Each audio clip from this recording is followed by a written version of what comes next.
बिस्मिल्लाहिर्रहमानिर्रहीम अस्सलाम वालेकुम। मैं फ़ैसल मसूद हूँ और आज हम फ़ोटोशॉप के अंदर फ्रेम टूल का यूज़ करना सीखेंगे।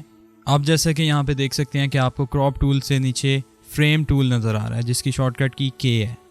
जब आप फ्रेम टूल लेते हैं तो आपके पास ये एक प्लेस होल्डर बना देता है जिसके अंदर आप इमेज को लगा सकते हैं। जैसे कि आप देखते हैं कि आप अपने घर के अंदर किसी फ्रेम के अंदर आप अपनी पिक्चर लगाते हैं, बिल्कुल इसी तरह फ़ोटोशॉप के अंदर एक कैनवस के अंदर या आपके डॉक्यूमेंट के अंदर आप फ्रेम लगा सकते हैं और उसके अंदर अपनी पिक्चर को फिक्स कर सकते हैं।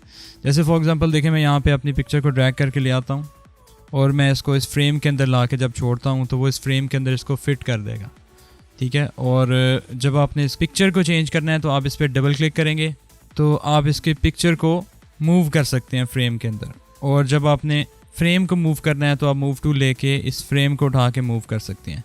इसी तरह हम फ्रेम टूल के अंदर सर्कल की फॉर्म में फ्रेम लगा सकते हैं या गुलाई की फॉर्म में फ्रेम लगा सकते हैं। तो उसके अंदर हम क्या करते हैं, इस मून वाली पिक्चर को ला के प्लेस करेंगे।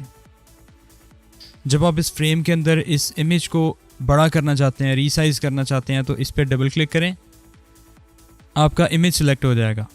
और जब इमेज सेलेक्ट हो जाएगा आप कंट्रोल टी करें तो आप इस बाउंडिंग बॉक्स की मदद से अपनी पिक्चर को रीसाइज कर सकते हैं इस फ्रेम के अंदर रहते हुए, ठीक है। तो आप ये देख रहे हैं कि उस फ्रेम ने इसको क्रॉप कर दिया साइडों से।